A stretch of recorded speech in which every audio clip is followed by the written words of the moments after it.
Bonjour à toutes et bonjour à tous. Aujourd'hui, on va fabriquer la France. C'est bien pour le dernier jour des rendez-vous de l'histoire. Fabriquer la France. Dominique Garcia, moi j'ai envie de commencer par un chiffre. C'est combien? Combien? Parce que là, c'est les 20 ans d'archéologie préventive, c'est l'INRAP. Combien? Combien de chantiers? Au bout de 20 ans, l'INRAP, c'est 50 000 chantiers partout en France, avec des ampleurs très différentes. Ça peut être quelques sondages à l'emplacement d'une piscine de 100 mètres carrés, jusqu'à l'analyse complète d'un tracé d'autoroute ou de TGV. Ça semble beaucoup, 50 000 sites. En fin de compte, il faut relativiser. Chaque année en France, on artificialise environ 700 km². Et il n'y a que 20% de ces 700 km² qui font l'objet d'une observation archéologique et 5% des 700 km² qui vont faire l'objet d'une prescription et donc d'une fouille.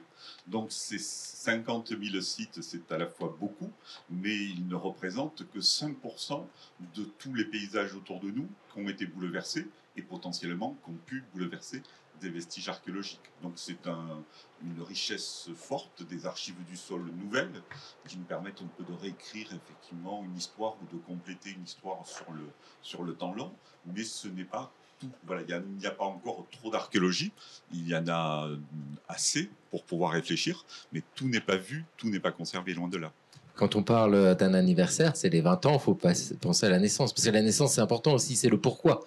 Le pourquoi l'archéologie préventive. Alors c'est une naissance, mais pas d'un prématuré. C'est une naissance d'un bébé qui était quand même bien vieux, puisqu'à la limite, on pourrait faire commencer le début de l'archéologie préventive dans les années 1967-1968, les fouilles sur le parvis de Notre-Dame, presque prémonitoires, les fouilles de la Bourse à Marseille en 1968, c'est-à-dire le début des 30 Glorieuses, un moment où la France se transforme.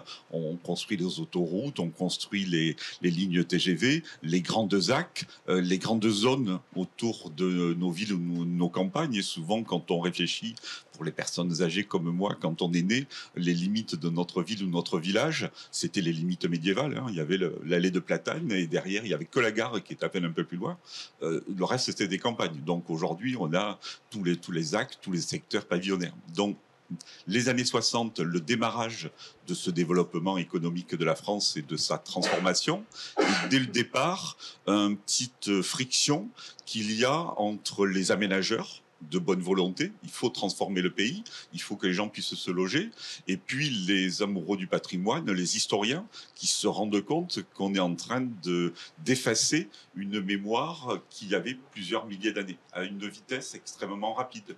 Et on dit souvent que le démarrage de cette archéologie de sauvetage, c'est Marseille, la construction de ce qu'aujourd'hui le centre Bourse, c'est la photo en bas à droite, et quand les travaux du centre Bourse voulus par Gaston Defferre démarrent, Gaston Defferre, il y va de manière forte dans la volonté de renforcer sa ville en disant Marseille va être, qui avait subi les bombardements pendant la guerre, qui était dans les limites du pourtour médiéval et moderne, on va reconstruire la ville dans un secteur important. Et il choisit de reconstruire la ville, et ailleurs ça aurait été la même chose, et il est tout de suite tombé sur les niveaux grecs et romains. Et là, il y a les notables marseillais, les sociétés d'archéologues amateurs qui, bien entendu, s'étonnent, commencent à protester, les étudiants peu armés pour faire de l'archéologie qui récupèrent les données, et puis Malraux, qui était ministre de la Culture, qui s'en mêle. Un bras de fer s'engage. Regardez, dans les archives de l'INA, il y a des petits reportages qui sont Defferre d'un côté, Malraux de l'autre, défendant deux visions très fortes. C'est pas inintéressant du tout. Et puis, c'est, on va dire, Malraux qui l'emporte, avec la préservation d'un grand espace, la construction d'un musée en sous-sol du centre commercial. On ne sait pas encore si c'est une réussite ou pas, mais en tout cas, c'était osé. Et puis, du coup, un peu partout en France, quand on va faire la même chose, on va dire on peut essayer de concilier. Et ça va pas être simple. Donc ça, 1968, pardon, j'accélère. 68, le choc. Ensuite, pendant les années 70-80, on se rend compte qu'il faut faire quelque chose. On invente ou on met en œuvre ce qu'on appelle l'archéologie de sauvetage. les étudiants, les amateurs, les collectifs de citoyens viennent fouiller le soir, le week-end pour sauver le patrimoine, mais sans moyens, sans emploi, souvent dans un accord de gré à gré avec l'aménageur. Je vous le laisse pendant 3 jours, vous ne me cassez pas les pieds, ou plus gentiment, hein, on a trouvé des choses, venez voir, mais c'est quand même moi qui suis le patron, et donc ne restez pas trop longtemps. Et puis, dans les années 80, les choses se structurent un peu plus. Il y a des accords qui sont passés avec les aménageurs qui financent des travaux, mais là aussi de leur plein gré, pour pouvoir que les archéologues puissent intervenir. Il y a l'État qui met quelques petites subventions. Et puis le vrai démarrage, donc c'est 2001, la loi sur l'archéologie préventive, où à ce moment-là, il y a le financement des sondages préalables par l'État, sans que ça ne coûte à l'aménageur, ça coûte à tous les citoyens. Et ensuite, l'obligation pour l'aménageur de financer les fouilles, et donc avec la mise en œuvre d'un opérateur national, l'INRAP en 2002, et puis en 2003, les services des collectivités territoriales, certains, qui viennent renforcer les troupes de l'INRAP, et une ouverture à la concurrence. Et donc à ce moment-là, on essaie de tracer un cercle vertueux qui est celui d'accompagner l'aménagement du territoire et d'en conserver la mémoire. C'est pas sans risque, on essaie de trouver comme ça, de garder l'équilibre. On suit l'aménagement et au fur et à mesure que l'aménagement se passe, on recueille des archives du sol et on tente de les mettre en perspective. Ouais, parce que ça sont les 3 étapes et qu'on va pouvoir développer tous ensemble, parce que Dominique Garcia, président de l'INRAP, il y a ce beau panorama et c'est vrai que vous le soulignez, c'est important. L'archéologie préventive est une nécessité. Il y a l'INRAP bien sûr, mais il y a les collectivités territoriales aussi, et parfois même des municipalités qui ont des archéologues. C'est surtout moi ce grand mouvement que je trouve passionnant, avec ce mot concilier, réussir à conserver le passé, et puis c'est pas du tout là pour freiner l'avenir. On était à Marseille il y a peu de temps, Swan Fontaine. Alors on va jouer sur les micros, je vous le jetterai bien, mais c'est dangereux. Euh, on va faire gaffe. On était à Marseille. Qui est Gyptis? On dit ça, Gyptis ou Gyptis? Gyptis. Gyptis, hein, c'est mieux, ouais. Gyptis. Qui est-elle? On reste à Marseille. Donc Gyptis, c'était l'un des 2 protagonistes locaux, on va dire, indigènes, qui, en archéologie, en tout cas, a donné son nom à un projet d'archéologie expérimentale, c'est-à-dire un projet, voilà, donc le bateau Gyptis, qui est un projet de reconstruction d'une réplique navigante, donc à l'échelle de l'épave d'origine, d'un bateau qui s'est échoué dans le secteur du port de Marseille, et que l'on a peut-être sur la diapo précédente. Voilà, non, on l'a pas parce que c'est le chantier de la Bourse. C'est un chantier d'archéologie préventive qui est un peu plus loin, derrière l'espace de la Bourse, qui est sur la place Jules Verne, où ont été sortis plusieurs navires de la période grecque, de la période romaine, et celui-ci a été choisi pour cette expérience d'archéologie navale, on va dire, et qui permet d'une part de retrouver les gestes des charpentiers de marine, l'ensemble des techniques utilisées donc au VIe siècle avant Jésus-Christ, puisqu'il s'agit d'une épave de cette période-là, contemporaine à peu de choses près de la fondation de la ville de Marseille, et qui permet aussi de réfléchir à la navigation dans l'Antiquité, puisque depuis qu'il a été construit, ce bateau navigue de manière expérimentale. C'est le où qui est intéressant aussi quand on évoque l'histoire de l'INRAP. C'est partout, en fait, et donc sous l'eau aussi. C'est ça qui est intéressant. Et vous, Swan Fontaine, c'est un peu votre spécialité. Et ça tombe bien, parce que les rendez-vous de l'histoire, le thème cette année, c'est la mer. Non, mais c'est ça qui donne de la profondeur à cette réflexion, parce que fouille, nous imaginons creuser la terre, mais c'est pas que ça, fouiller. C'est encore autre chose, ça va beaucoup plus loin. Alors, sous l'eau, on creuse aussi la terre. Oui, on creuse aussi la base. Voilà, la base, le sable, ça dépend du fond. Mais voilà, si on revient sur cette image, donc effectivement, l'archéologie préventive, elle est terrestre et subaquatique, au sens sous l'eau en général, que ce soit sous la mer ou sous l'eau douce des fleuves et des rivières.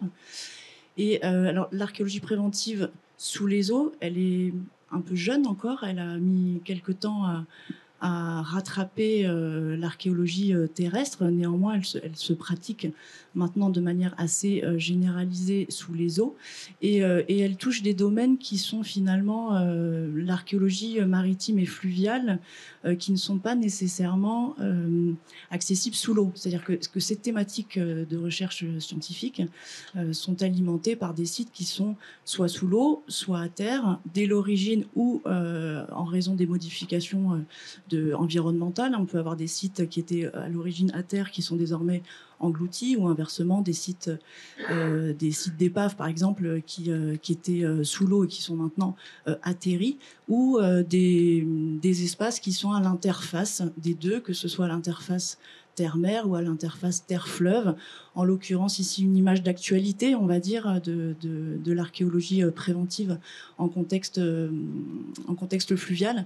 C'est une fouille qui est en cours actuellement, qui devrait se terminer d'ici la fin du mois, lorsque la Loire aura tout recouvert, et qui est une fouille qui a permis de mettre au jour plusieurs épaves, entre 8 ou 9 épaves, qui étaient utilisées comme éléments d'architecture, de renforcement de berges ou de chenalisation de la Loire. Voilà, donc on est dans un type d'archéologie qui est à la fois à terre et sous les eaux. Parce que c'est ça, hein, c'est le où qui est passionnant. On a bien compris, c'est le partout. Ben oui, parce que sous l'eau, ici et ailleurs. Je voudrais qu'on insiste un petit peu là-dessus. Qui veut parler du ailleurs? Parce que il y a le territoire métropolitain, mais on peut aller très très loin. C'est aussi ça, l'INRAP. Vincent Carpentier, sur le lointain. Oui, alors ce livre est dédié à la fabrique de la France, mais effectivement, la France, c'est pas seulement l'Hexagone. C'est une archéologie qui donc nous amène parfois sur des territoires, des zones géographiques très éloignées, bon, etc., où la culture française s'est imposée, mais évidemment avec un certain nombre de facteurs singuliers qu'on peut rencontrer, et pas que climatiques. Alors en termes d'archéologie, bon, c'est évidemment une thématique assez variée. On peut évoquer par exemple des opérations comme celles que j'ai pu faire en Guadeloupe sur des ensembles coloniaux, des forts militaires, etc., avec d'importantes structures bâties, patrimonialisées, protégés, etc. Et puis un certain nombre de problématiques liées au monde colonial en général, à l'économie sucrière, à l'esclavage, donc à non seulement un patrimoine architectural, mais également des réalités sous-jacentes mondialisées, hein, déjà à partir de la fin de l'époque moderne, et puis dont des vestiges parfois inattendus viennent aussi nous parler. Pour prendre un exemple, j'ai pu réaliser en Guadeloupe au fort Fleur d'Épée, donc on se situe tout près des belles plages du Gosier qui sont très appréciées par les métropolitains, des graffitis tracés par des troupes coloniales et bien sûr des troupes locales dans un fort français dont le contenu, la chronologie et aussi les thématiques très particulières nous renvoient à un univers bien connu par ailleurs, mais documenté aussi par ces aspects un peu souterrains et qui, en gros, sommeillaient depuis le 19e siècle et étaient eux aussi promis à la disparition. Et puis dans cette réflexion, il y a aussi le temps. Le quoi fouiller. Cyril Marcigny, il y a aussi de ça dans cette réflexion, et c'est un peu ce que vous faites dans la Fabrique de la France au moment de faire parler l'objet avec la lampe dans les yeux. Tu as causé, toi, l'objet. C'est tous les objets. C'est la temporalité extrêmement longue qui intéresse l'INRAP. En fait, on ne regarde pas comme ça. Longtemps était le cas. Il fallait regarder ce qui était le plus ancien. Pas trop ancien, parce que c'était peut-être pas intéressant. Un petit bout de caillou, c'est bof. Mais il y avait une fascination pour le métal précieux, la belle pièce. Là, on n'est plus du tout dans ces questions-là. Non, maintenant, on interroge vraiment tout ce qu'on peut interroger. En fait, tout ce que on met en œuvre, tous les outils qu'on a en main. Donc, ça va bien entendu des périodes les plus anciennes, mais on peut aller jusqu'aux périodes les plus récentes. Hein. Vincent, par exemple, travaille beaucoup sur la période contemporaine. Et on essaye aussi d'interroger, non pas les objets habituels qu'on a en tête quand on pense d'archéologie, la céramique, le silex, le métal, mais tous ces petits invisibles de l'histoire, les pollens, les charbons, les graines, tous ces éléments-là qui sont des choses qu'on ne voit pas, qui sont dans les sédiments. Voilà, le sédiment devient enseignement archéologique. Et le jeu de l'archéologue, c'est mélanger tout ça. Voilà, faire une tambouille avec à la fois les vestiges bien connus et ceux qui sont invisibles à l'œil nu pour arriver à restituer une histoire ou des histoires, pour poser des scénarios. Ouais, parce que même le détail, ah bah oui, voilà, on a la bouteille de coca. vu sa figure, c'est années 40 de mémoire. Ouais, c'est ça. C'est ça, hein. J'ai bossé. J'ai bossé mon coca. Non, mais, oui, et par exemple, une bouteille de coca comme ça, qu'est-ce qu'il y a? On se dit, ouais, c'est une bouteille de coca, elle n'est pas cassée, c'est déjà pas mal. En fait, c'est anecdotique, mais voilà, ces bouteilles de coca, quand elles ont été découvertes sur un site en Champagne, il y a eu des critiques de la part des aménageurs de l'époque, surtout des élus, qui disaient voilà, ils font de l'archéologie pour sortir des bouteilles de coca, on s'en fout, enfin, on sait qu'il y avait les Américains dans le secteur, et puis voilà, terminé, quoi. Mais en fait, quand les archéologues se sont penchés sur les vestiges, ils ont d'être prêts, ils se sont rendus compte que ce n'était pas une bouteille de coca américaine, une bouteille de coca allemande, de fabrication allemande, à l'époque où le coca était fait aussi en Allemagne. Donc voilà, donc ça a renversé un petit peu l'appréhension qu'on avait de l'objet et du lieu lui-même, qui n'était pas un lieu occupé par des Américains, mais par des Allemands. Voilà. Il y avait des sources écrites qui auraient pu aussi renseigner, bien entendu, cette histoire. Mais là, à travers un objet qui paraît tout à fait classique, et voilà, quand on voit une bouteille de coca, on pense Amérique, quoi. Là, c'est pas le cas. Il y a cette modestie, hein, de l'archéologue. Non, mais vraiment, c'est quelque chose qui revient sans cesse. Vincent Carpentier, au moment d'étudier la Seconde Guerre mondiale, là on est dans cette temporalité proche que l'on évoquait à l'instant, il y a, mais comme une évidence, de ne pas prouver ce que l'on sait déjà. C'est vraiment ça qui est très fort aussi, parce que l'archéologue va donner des informations sur des périodes où sans l'archéologie, mais il n'y a rien et on ne sait rien. Il y a d'autres périodes où on sait beaucoup, l'archéologie est là pour apporter quelque chose. Voilà, c'est la finalité de toutes ces recherches et de la mise en place aussi de ces réglementations qui nous font vivre, bien sûr, mais auxquelles aussi on est profondément attaché pour des raisons citoyennes, philosophiques. C'est également la marque d'un intérêt aujourd'hui qui transparaît dans toute l'actualité pour notre environnement au sens large, également pour nos paysages, ce qu'ils deviennent, notre cadre de vie, ces constructions de l'aménagement actuel, vastes zones pavillonnaires, zones industrielles, ces contournements routiers, ces aéroports, etc. Ce sont à chaque fois des occasions de remodelage parfois absolument gigantesques. Dominique Garcia évoquait tout à l'heure les surfaces couvertes par l'aménagement. Je veux dire. Donc c'est pour nous l'opportunité d'aller effectivement interroger les sols et interroger aussi notre état de connaissance et les regards que nous portons aujourd'hui sur notre propre histoire, en l'occurrence nationale. Bon, c'est bien évidemment une recherche qui ne connaît pas de frontières en soi. Alors en ce qui concerne la Seconde Guerre mondiale, ce sont effectivement des découvertes, pour certaines, qui recoupent l'état des connaissances historiques. L'archéologue n'est pas historien en tant que tel, il est là pour essayer de venir combler un certain nombre lorsqu'il y parvient et lorsque les vestiges l'y autorisent. Vous parliez de modestie, là, elle est indispensable, combler un certain nombre de lacunes et parfois, dans un certain nombre de cas aussi, faire évoluer le regard et les perspectives par rapport à des événements qu'on considère bien souvent à tort comme définitivement connus, entrer dans un savoir qui n'évoluerait plus, ce qui n'est pas du tout le cas. Ouais, c'est pas le cas, c'est ça qui est toujours intéressant, c'est l'échange, c'est l'enrichissement sans cesse entre les disciplines. Et puis la question se pose, c'est qui fouille? Bon, il y a vous trois, vous quatre, hein, mais qui sont ces acteurs de l'INRAP?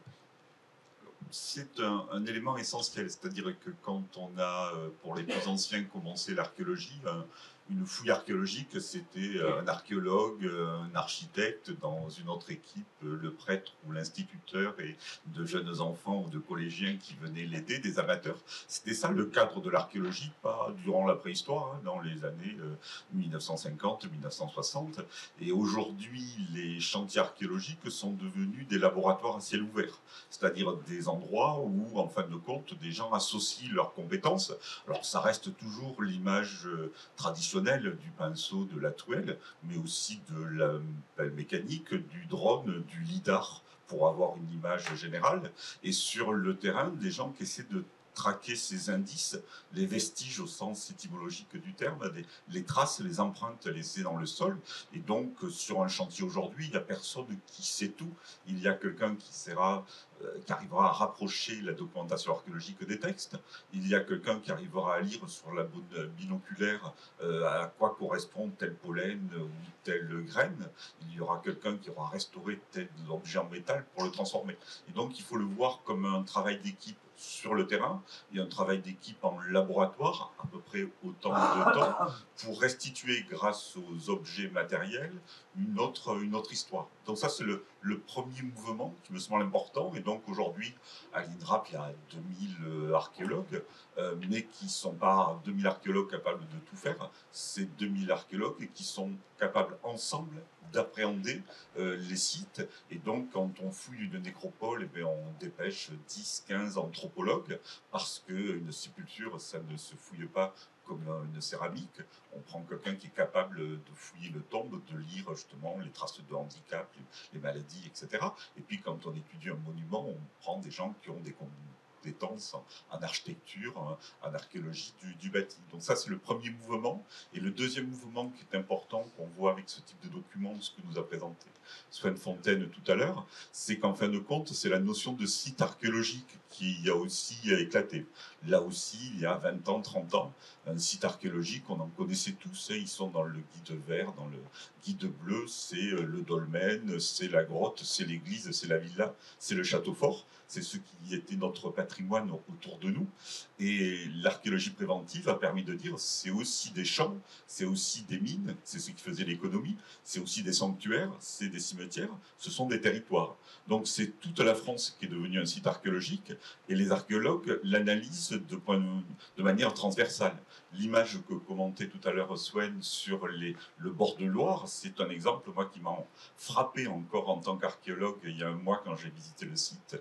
On ne fouille pas un bateau, on ne fouille pas un port, on ne fouille pas une ville, on fouille l'aménagement de la Loire sur la longue durée. À un moment où nous, aujourd'hui, la France, avons choisi de mettre en place une loi sur la continuité écologique des cours d'eau et qu'on veut redonner à la Loire son cours naturel. Je ne porterai pas de jugement là-dessus, mais en tout cas, ça veut dire qu'on va démonter toutes les actions anthropiques de l'Antiquité à nos jours. Et donc, à ce moment-là, le site de l'archéologue, c'est pas le point où il va dire, tiens, là, il y a un silex, là, il y a un monument, c'est tout le cours du fleuve et tout ce qu'il a pu modifier autour.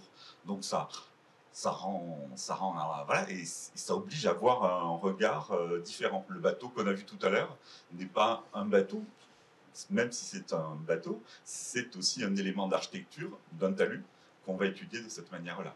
Et inversement, ce sera le dernier élément, ça a aussi permis d'avoir une vision plus sensible vers ces éléments du patrimoine traditionnel, le dolmen, le château, la cathédrale, dont on avait pensé là aussi naguère et qui ne bougerait pas, à tel point qu'encore on emploie le terme d'éternel, comme si un monument n'avait pas de début, n'avait pas de fin et serait toujours là. Et les archéologues ont montré que non, tous les bâtiments avaient eu un début, tous les bâtiments auraient une fin. C'est le travail qu'on a mis en place depuis 20 ans. Et puis on a été rattrapé par un événement terrible, c'est l'incendie de Notre-Dame de Paris, où tout le monde a dit « Ah, ce patrimoine éternel, là, il en prend un coup ». Et donc on a tous tremblé devant cet événement-là, et les archéologues de l'INRAP ont su, dès le lendemain de l'incendie, répondre au présent, pour fouiller les décombres, non pas comme des décombres, mais comme le témoignage d'un effondrement, étudier la charpente, étudier les éléments en pierre, et aujourd'hui fouiller les sous-sols pour que de ce grand malheur qui restera un grand malheur, on puisse aussi en tirer des enseignements dans le cadre de la reconstruction, et puis également avec la découverte du Jubé, révéler des vestiges qui étaient inconnus. Donc cette archéologie préventive, elle est partout ailleurs que sur les sites dits protégés. Aujourd'hui, elle nous dit aussi que les sites protégés ne le sont pas du tout, et qu'ensuite, ces sites protégés qu'on avait figés à un seul moment de leur période avaient aussi leur propre histoire, et que si on les avait protégés, ils méritent aussi de savoir ce qu'il y a dessous, sous l'amphithéâtre de Nîmes, sous Carnac, sous Notre-Dame. Ces bâtiments dont on a choisi de les présenter à une seule période, ils ont une autre histoire. Et puis dans cette histoire-là, il y a la spécialisation Dominique évoquait, c'est vrai qu'on ne peut pas envoyer, enfin si on peut envoyer des anthropologues après l'incendie de Notre-Dame, mais ça n'aurait pas un grand intérêt, enfin, sauf si on trouve, et c'est le cas d'ailleurs des corps. Dites-nous, Swan Fontaine, justement, si on prend un cas précis lié à l'archéologie maritime, Swan Fontaine, vous n'êtes pas dit, tiens, je vais faire de l'archéologie subaquatique parce que je m'appelle Fontaine, c'est tellement drôle. Non, vous n'êtes pas dit ça. C'est-à-dire que, non, mais c'est une histoire aussi. Il y a un besoin, c'est répondre à un besoin de connaissance, c'est la nécessité de pouvoir appeler quelqu'un qui va donner des réponses au moment où on trouve quelque chose lié à cet environnement-là. Oui, effectivement, d'autant que ce qui est sous l'eau, a priori, est encore moins visible, qui est à terre ou sous la terre, ne serait-ce que parce qu'il y a cette couche d'eau qui occulte au regard et donc à la connaissance immédiate de la présence d'un site, qu'il s'agisse d'une rivière ou d'une mer un peu turbide. Ou, alors bien sûr, il y a des vestiges sous-marins qui sont connus et visibles depuis la surface dans des eaux très claires. On parlait des outre-mer, c'est souvent le cas. Mais néanmoins, la plupart sont enfouis et sont donc souvent inaccessibles, invisibles, particulièrement menacés, je dirais, par le pillage, mais aussi par les projets d'aménagement, ne serait-ce que parce qu'on n'a pas la connaissance de la présence et toute cette question qui a été développée au cours des 20 dernières années par l'archéologie préventive terrestre, notamment d'enseignement de la carte archéologique nationale, qui permet d'avoir des idées sur certaines zones, au moins de la présomption de la densité de vestiges archéologiques. On a très très peu pour les zones en eau, et on a quelques lacunes à combler. Ce qui fait que c'est d'autant plus important, je dirais, de développer une archéologie préventive efficace, opérante dans ces contextes subaquatiques. Voilà, combler les lacunes, pas les lagunes. Ça, faut les garder. C'est mieux, environnementalement parlant, c'est bien de garder les lagunes. C'est quand même mieux. Et puis, ça, vous avez prononcé ce mot de pillage. Et c'est très intéressant, cette notion de pillage, parce que l'intérêt que nous portons à l'archéologie préventive et à l'archéologie en général, eh bien, on va le retrouver en écho, mais de manière beaucoup plus sombre, en fait, avec le pillage. Vincent Carpentier, c'est vrai que cette notion de pillage, on le voit dans la presse régulièrement, mais il y a une mode de ceux qui s'équipent de détecteurs de métaux et de ceux qui ont découvert que l'aimant attirait le métal et qui jettent des aimants dans l'eau pour en sortir des canettes et des bicyclettes, mais pas que. Eh bien, ça aussi, c'est une réflexion à avoir sur ce que signifie l'archéologie préventive.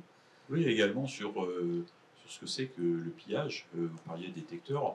En soi, l'usage d'un moyen de détection, quel qu'il soit, ce hobby qui est pratiqué malgré tout par beaucoup de Français aussi, et pas seulement, qui existe de façon très très répandue à travers le monde, ce hobby, en soi, n'est pas quelque chose d'extrêmement répréhensible. Ce qui le rend dangereux, c'est le commerce des antiquités, alors de toute période, y compris pour ce qui concerne les conflits contemporains, un commerce de militaria qui peut atteindre des dimensions extrêmement lucratives et qui justifie, en particulier dans des régions du monde où les niveaux de vie sont très bas, c'est parfaitement compréhensible, qui justifie la destruction de sites archéologiques, parfois d'une très grande importance, tout simplement parce que les mesures de protection sont inopérantes. Alors ce pillage, avec certaines formes de tourisme, c'est certainement, en tout cas c'est clairement identifié à travers le monde, comme l'une des grandes plaies actuelles et encore, à mon avis, malheureusement, appelée à se développer dans les années qui viennent. Juste un élément de contrepoids. Dans cette archéologie préventive qui n'a pas que des qualités, un apport quand même important, c'est qu'elle fournit des objets d'origine contrôlée. Et des objets d'origine contrôlée qui intègrent les collections publiques gratuitement. C'est-à-dire nos découvertes, parmi les plus importantes, les plus belles, viennent aujourd'hui enrichir les musées des villes, les musées des régions, les musées nationaux, c'est-à-dire restent au pays et intègrent les musées avec un contexte, ce qui souvent amène les conservateurs à présenter les collections de manière différente, pour que ce soit des musées qui ne présentent pas uniquement des belles pièces disposées sur du velours, mais aussi racontent une histoire. Et dans le débat actuel, sur lequel je ne porterai pas de jugement, des problèmes sur l'acquisition de certains objets par certains musées, là on peut dire, tiens, on a une moyenne de lutter. Parce que le pillage, il existe, parce qu'ensuite les objets sont vendus à des privés à des particuliers, mais aussi à des structures publiques en France et à l'étranger. Or, l'archéologie préventive fournit une documentation de qualité et une documentation qui, du coup, peut intégrer le musée sans que ça lui coûte et sans que ça puisse attirer la mise en œuvre de fouilles un peu clandestines ailleurs. Nous parlons des objets, ben justement, Cyril, c'est cette histoire-là. Dominique a utilisé ce mot de contexte. La bouteille de coca de tout à l'heure, en soi, on la poserait là. Au moment où on quitterait la salle, quelqu'un dirait je la mets dans le bac pour les verres, parce qu'elle n'a aucun intérêt. Elle n'a de l'intérêt que parce qu'on sait d'où elle vient. Oui, c'est ça l'élément important. J'allais justement apporter aussi un élément point sur le pillage. Le pillage, c'est la destruction de sites. Voilà, à un moment où on va creuser dans le sol pour récupérer un objet, ça va détruire la couche archéologique. Et voilà, c'est un grave problème au niveau de la reprise d'une occupation derrière en tant que fouille. On a fouillé des sites, par exemple, sur Estran dernièrement, ces dernières années, où les gens ne cherchaient pas forcément des choses anciennes. Voilà, ils venaient faire du militaria, comme l'évoquait Vincent. Les couches archéologiques gauloises étaient entièrement mitées de trous, parce que ces gens-là ont cherché du militaria, ils sont tombés sur des monnaies gauloises, et ils ont pourri un site où le bois est conservé, un site unique. Enfin, voilà, c'est un élément aussi fort, le pillage, que la vente des objets, c'est la destruction des sites qui est irrémédiable. Et puis surtout sur la période que vous étudiez, parce que vous, Cyril, c'est du vieux, hein, c'est de l'âge de bronze, c'est du néolithique. Non, mais et c'est vrai que la moindre trace est essentielle. Vous évoquez le bois, mais même n'importe quel élément doit être pris en compte. Et dès lors, dès que c'est cassé, détruit, ça disparaît. Et là, c'est nous qui sommes privés en fait d'informations. Ah bah, de toute façon, c'est le public qui trinque au final sur toutes ces découvertes. Hein. Un élément de l'âge du bronze, en contexte bronze, on n'en a quasiment pas. Il y en a sur les sites de détection. Voilà. Donc c'est des éléments importants.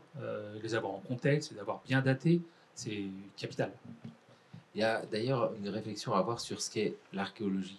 Parce que l'archéologie en soi, c'est de la destruction. La fouille, c'est de la destruction. C'est pourquoi, et on le dit bien, il y a ces différents moments qui sont vraiment au cœur de... C'est la colonne vertébrale de l'INRAP. On fouille et on étudie. Et c'est ça qui est très important. Là, alors c'est une destruction sans doute, mais pour une création de savoir. C'est une destruction contrôlée par des archéologues qui sont des sachants quelque part. Enfin, voilà, quand on va démonter, fouiller une couche archéologique, on va tout renseigner. On va prélever les éléments, on va les mettre en situation. L'élément est sauvegardé par l'étude. Ce qui ne sera pas le cas d'une fouille faite par un amateur, par exemple, ou dans le cas de pillage. Nous connaissons tous comment ça se passe dans les enquêtes de police. Il y a l'enquête, on arrête le vilain, et puis après on oublie toujours, mais ça se voit jamais dans les films, la paperasse. Tonnes et tonnes de paperasse. Vincent, je dois faire oui de la tête. Non, mais dans le métier d'archéologue. Non, mais il y a ça aussi, il ne faut pas le mettre de côté parce que c'est ce qui permet, en bout de chaîne, d'avoir les résultats et les études. Non, mais c'est énorme. Comment ça se passe en fait? Ça doit être impossible de savoir la proportion de temps passé sur le terrain par rapport au temps passé dans les labos à étudier. C'est énorme le temps d'étude en fait. Il y a une mesure de temps INRAP qui est un prorata de jour homme de post-fouille pour... ah ouais, c'est précis. Alors c'est quoi? C'est précis, c'est fluctuant, mais en général, on essaye au moins d'avoir un équivalent post-fouille que de temps de terrain. Ensuite, certaines études peuvent prendre plus de temps, etc. Mais je voulais juste revenir sur cette question de la sauvegarde par l'étude et l'enregistrement, ce qui fait l'un des distinguos entre une destruction par un pilleur ou une destruction par une équipe archéologique. C'est la méthode scientifique de l'enregistrement des données, l'exhaustivité, si cela existe, de l'enregistrement des données. Et je pense que ça nécessite aussi une réflexion. On vient de parler des 20 ans passés de l'archéologie préventive, mais si on se projette sur les 20 ans à venir ou sur les décennies qui suivront, c'est important aussi d'avoir une réflexion sur justement nos méthodes d'enregistrement et à quel point on s'en rend compte, nous, sur les données qui ont été extraites du sol il y a 20 ans ou il y a 40 ans, on a parfois la sensation d'avoir raté des éléments. Et je pense que c'est important de garder, nous, à l'esprit que potentiellement, nos méthodes sont bien plus performantes qu'elles ne l'étaient il y a 20 ans, mais le sont sans doute moins que le seront dans 20 ans. Et ce souci de l'exhaustivité de l'enregistrement de la documentation et de toute la documentation, que ce soit la bouteille de Coca-Cola des années 50 ou le micro reste de microphone, c'est extrêmement important. Oui, parce qu'il y a plein d'histoires qui se croisent en fait. Il y a l'histoire telle que nous l'entendons, comprendre le passé, ce qui s'est déroulé à un moment donné, sur un lieu donné. Et puis, il y a aussi l'histoire même de l'INRAP. Et on l'entend avec Diswen, l'INRAP a drôlement grandi et drôlement appris. Bien entendu, parce que c'est un peu le challenge de ce que font mes collègues sur le terrain, et puisque c'est une archéologie qui est obligée de se réinventer à partir du moment où, quelque part, on réinvente la manière dont on aménage notre pays. Ça s'est construit au moment où on refaisait les villes. Je citais Marseille, Lyon, Paris. Ensuite, il y a eu les autoroutes ou les TGV qu'on a vu tous construire et qu'on utilise tous. Et là, les gens se sont mis à fouiller sur des grands transects. Ensuite, il y a eu la saison des villas, des pavillons, et on a fouillé les zones urbaines. Et à chaque fois, les archéologues ont su s'adapter à ce type de terrain, mais surtout redéfinir des problématiques. En fouillant dans les centres-villes, après la reconstruction, après-guerre, c'était reconnaître le cœur, l'histoire de nos fouilles anciennes, savoir les dessous de Lyon, les dessous de Paris, les dessous de Marseille. Quand on a fouillé en périphérique, c'était les faubourgs, c'était les zones économiques, c'était les sanctuaires, c'était les nécropoles qui apparaissaient. Donc une nouvelle documentation. Lorsqu'on a fouillé les autoroutes ou les lignes de TGV, c'était un transect, lire les paysages, voir comment les néolithiques, en mettant le feu, avaient fait tomber les sédiments qu'on retrouvait dans la vallée du Rhône au moment où on fabriquait le TGV. Donc on fouille un endroit, mais on a une histoire d'ailleurs qui permet de reconnaître l'environnement. Et aujourd'hui, voilà, il y a une conférence de presse il y a 10 jours du président Macron qui dit qu'il faut qu'on développe les énergies vertes. Donc demain, c'est les champs d'éoliennes dans mer sur lesquels il faudra explorer si on veut avoir ce type de données. C'est les zones d'éoliennes qu'on voit à peu près partout. Mais il paraît qu'on va ouvrir le jeu et qu'il y en aura un peu plus. Donc il faudra qu'on fouille un peu plus. Et je ne sais pas, peut-être dans 15 ans, dans 20 ans, c'est une archéologie sur la Lune parce qu'on y dépose en permanence des objets. Et si on veut aménager, il faudra peut-être revoir ça. C'est un clin d'œil et ça ne se fera peut-être pas, j'en sais rien. Mais en tout cas, ça veut dire que le défi pour ces archéologues, c'est être la truelle au pied pour affronter les nouveaux terrains qui n'ont pas, eux, décidé d'aménager, mais pour lesquels il y a des archives à sauver, ou du moins des questionnements, parce que là aussi, il faudra trouver un point d'équilibre entre l'action des archéologues, parce que ça prend du temps, ça prend des coûts. Il y a de là aussi, dire est-ce que vraiment c'est intéressant. Voilà, par exemple, l'INRAP, dans quelques semaines, va fouiller en Guyane, à Maripasoula, l'emplacement d'un grand barrage. Et là, donc, on explore un terrain nouveau, des sociétés anciennes que l'on connaît peu, et on va dire, tiens, là, c'est l'opportunité, on va détruire des vestiges importants dans un endroit où on n'avait pas ouvert de fenêtre, dans tous les sens du terme, dans lequel au Suriname, il n'y a pas d'éléments de fouille de ce type-là, il n'y en a pas au Brésil, et donc on va mettre en place une fouille pilote, un endroit où on ne l'avait pas observé. Donc on ne souhaite pas la destruction de la forêt partout, mais en tout cas, quand on sait que ça va se faire, à ce moment-là, on essaie d'intervenir pour avoir ces éléments. Et c'est là le côté passionnant. C'est pas fouiller partout, c'est fouiller pour essayer de répondre à de nouvelles problématiques qui pourraient surgir dans les terrains nouveaux que l'on a décidé d'aménager. C'est pas si simple, tout en gardant en tête que le patrimoine n'est pas quelque chose de renouvelable. On ne le dit pas souvent, parce qu'on parle souvent de la nature en disant mais le patrimoine est encore moins renouvelable. Les loups, les ours et autres reviendront ou reviennent. Les Romains ou les Gaulois ne reviendront pas pour mettre de nouveaux vestiges. Donc là aussi, on fait disparaître, on efface beaucoup de patrimoine là où il n'y a pas de fouilles, et aux endroits où on fait des fouilles, on doit recueillir ce patrimoine avec attention, parce que celui qu'on aura recueilli et documenté, on pourra le transmettre, et celui que l'on n'aura pas recueilli ou que l'on aura mal documenté disparaîtra totalement. Et puis dans cette histoire-là, c'est vrai que le mot patrimoine est essentiel parce que la notion de patrimoine nous évoque à l'imposant. C'est vrai que le patrimoine, c'est notre histoire du patrimoine depuis Mérimée, depuis les listes, etc. Mais le patrimoine, Cyril, c'est vraiment autre chose. On parlait des objets tout à l'heure, mais tout est patrimoine. Et j'imagine que dans cette recherche, quand on vous appelle, il faut aller voir, tiens, machin, il a voulu construire une piscine, il a trouvé un truc bizarre, il faut aller jeter un œil et tout. Mais tout n'est pas bon. Mais c'est pas grave. Parce que tout n'est pas chef-d'œuvre. Mais c'est pas ça l'idée essentielle. C'est pas du tout la démarche de recherche d'un patrimoine tel que je l'évoquais, la pièce de musée magnifique. Non, mais ça renvoie à ce que disait Dominique. En fait, on est passé à une autre échelle à notre échelle de travail. On travaille plus sur le point, sur la découverte. On travaille sur des nappes de découverte, voilà, on va avoir une vision du territoire. Donc chaque petit point renseigne un puzzle géant qui nous permet de raconter une histoire à la fin. Voilà, on a des périodes où on peut raconter une belle histoire, d'autres où c'est un peu plus lacunaire. Mais l'idée, c'est vraiment de comprendre sur un vaste espace, à l'échelle d'un territoire, ce qui se passe dans une zone donnée.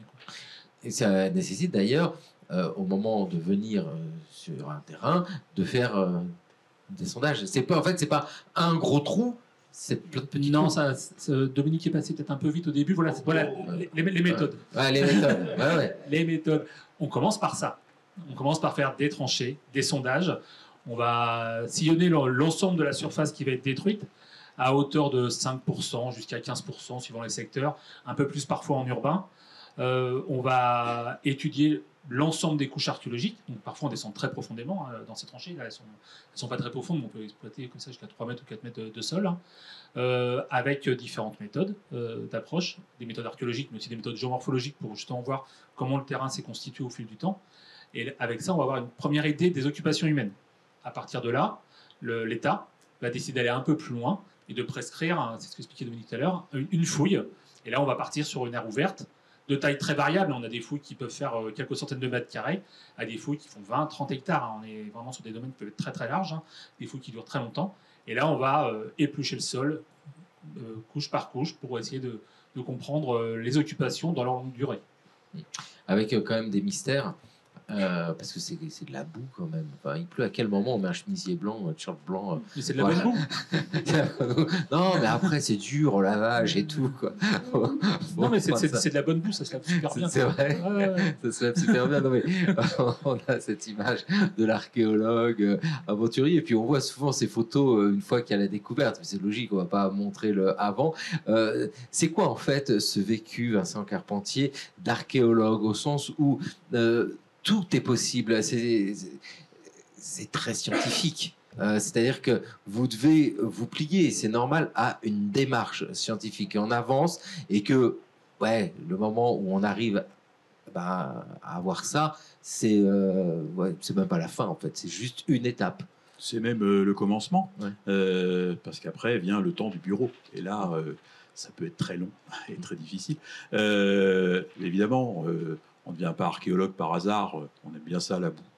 Certains d'entre nous aiment même aller dans la vase, sous la mer, etc. Bon, la Lune, c'est pas encore fait, je ne sais pas si ça viendra, mais bon, voilà, il y a quand même un appétit pour une forme de découverte, pour un plaisir de l'inattendu, parfois même pour une certaine forme de goût, pour la contestation, la provocation, trouver la chose qui dérange, le grain de sable. C'est une motivation comme une autre. Bon, mais il faut tenir. C'est long aussi, une carrière d'archéologue. En tout cas, c'est un métier où on s'ennuie assez peu, où on peut évidemment parfois être fatigué. Les intempéries, la chaleur, maintenant, s'invite aussi dans le sud de la France. Bon, ça fait partie effectivement de cette profession. On n'est pas tout à fait, vous l'avez dit, sur l'archétype d'Indiana Jones, bien évidemment, qui est un antiquaire. Lui, en plus, il est clairement dans la collecte de ces objets précieux, etc. Donc, tout le monde l'a bien compris, c'est pas notre obsession. Nous, on peut s'obséder pour des choses qui valent absolument rien, à vrai dire, en termes de marchandises. En revanche, on mentirait de nier cet aspect obsessionnel. Oui, on cherche toujours du nouveau. Et comme on ne trouve que ce qu'on cherche, généralement, ça sert bien la cause. Puis vous avez utilisé cette expression de grain de sable, et c'est ça aussi qui est passionnant, c'est que le sable lui-même, c'est une zone majeure. C'est-à-dire que quand on est à la plage, c'est vrai qu'on joue, on fait des châteaux de sable, mais si on regarde de près, c'est toute une histoire qui se raconte. Oui, effectivement, cette obsession, ça va jusqu'au grain de sable. comme je l'ai évoqué. Alors évidemment, ça a surtout valeur d'anecdote pour mettre en contrepoint ces vestiges de la plage d'Omaha Beach dont il est question avec ses grains de sable. Une merveilleuse plage sur laquelle on va d'abord se promener et se baigner. Bon, on sait très bien ce qui s'y est passé. Il n'en reste aucune trace, sinon le cimetière militaire américain que tout le monde connaît en retrait de la dite plage. Bon, il faut se muer dans un microscope, il faut chercher encore. Et avec ce microscope, on a découvert que ce sable, eh bien, c'était pas juste du sable, c'était aussi ces fameux vestiges qu'on ne voit plus, mais qui sont bien là. Ce sont les derniers, liés aux explosions, aux combats, etc. d'Omaha Beach, qui eux aussi disparaissent. Hein. Rien n'est éternel, on l'a dit tout à l'heure. Ça, c'est aussi quelque chose qu'on vérifie, nous, à courir toujours après le temps pour travailler, le temps pour publier, le temps pour venir discuter aussi, rencontrer le public. Bon, ça remplit bien, ça nous occupe, mais c'est aussi une réalité générale que l'on observe à travers les vestiges, parce qu'ils s'érodent, parce que ça s'oxyde, parce que ça se décompose, et il arrivera un jour où un certain nombre de ces vestiges que l'on enregistre aujourd'hui, effectivement, ne seront plus. Voilà, d'où l'importance des traces et de cet archivage. La Fabrique de la France, hein, que vous avez dirigé, hein, Dominique Garcia, ce sont autant de livraisons sur 20 ans de découvertes menées par l'INRAP avec, moi j'adore ça, hein, c'est des chapitres courts en fait, et à chaque fois c'est une histoire, et là vous nous faites défiler, on le voit, mais autant de moments, alors, il y a le grain de sable bien sûr, et puis après, et on le sait bien, hein, ça fait les grands titres de la presse, on a été en Corse, vous nous avez montré à Angoulême. J'adore ce truc d'Angoulême. Parce que, là, sur ces petites découvertes à Angoulême, c'est de la caillasse. Hein. En soi, vous savez, je ne sais pas vous, comment vous le vivez, mais quand on fait les musées d'archéologie, il y a besoin vraiment d'être tenu par la main au moment où on a toutes les pierres taillées. Non, mais c'est vrai, c'est super beau. Hein. Il y a une esthétique et tout, mais wow, intellectuellement, il faut comprendre et tout. Mais de temps en temps, il y a autre chose. C'est cet aspect qui est fascinant, je veux dire, à l'échelle d'une génération, pardon d'insister là-dessus. Lorsqu'on interroge la préhistoire, on avait l'impression que les hommes préhistoriques n'intervenaient que à l'intérieur des grottes, comme si leur seul plaisir c'était de peindre au fond de Lascaux, au fond de Chauvet. Et or, l'archéologie préventive a permis de mettre au jour des sites conservés des périodes identiques ou plus récentes ou plus anciennes, qui livrent aussi des traces d'art. Donc là, mettons dans le cas des petites plaquettes, effectivement, découvertes à Angoulême, on est vers 10 000 avant Jésus-Christ, on est dans un campement de derniers chasseurs-cueilleurs, et ces derniers chasseurs-cueilleurs à Angoulême, qui voilà, étaient implantés là, qui débitaient le gibier qu'ils avaient tué, dessinaient aussi ce gibier sur ces pierres-là. Et ça, c'était totalement inconnu. Alors, il y en a beaucoup de ces petites dalles à étudier, mais en tout cas, ça révèle, enfin, bon, pardon de le souligner avec émotion, ce n'est que ça. Mais en tout cas, voilà, il y a Lascaux qui est presque le patrimoine officiel, reconnu depuis un siècle et demi, et puis il y a le patrimoine du quotidien que révèle l'archéologie préventive. Et ça, c'est pas inintéressant. On a fouillé près d'Amiens un site donc là aussi paléolithique dans lequel était trouvée une de petites statuettes qui est voilà on peut voir aujourd'hui en tout grand dans la gare d'Amiens ou sur le parvis de la gare de Lyon dans une petite exposition qu'on fait avec des images qui sont dans le livre. Mais cette petite statuette, c'est découverte dans un atelier. Donc on sait comment ces gens-là fabriquaient. Donc là aussi, le côté, la petite amulette personnelle ou autre, là il y a un petit atelier de fabricants du paléolithique, dont une bien conservée, les autres un peu cassées. Mais donc c'est une autre histoire. On parlait, voilà, le livre, on l'a conçu un petit peu, voilà, comme chaque strate qu'on fouille, c'est une page qu'on essaie d'écrire en parallèle, et une page qui vient non pas renverser la grande histoire telle qu'elle est connue, mais la compléter, la nuancer. On a vu passer des images sur la place des musulmans au Moyen-Âge, les quartiers juifs qu'on connaît tous grâce au toponyme, mais en revanche qu'on fait l'objet de peu d'observations. Donc c'est pas tout, mais c'est quelque chose à côté du reste que l'on n'apprend pas dans les manuels jusqu'à présent, qu'on étudie peu par ailleurs.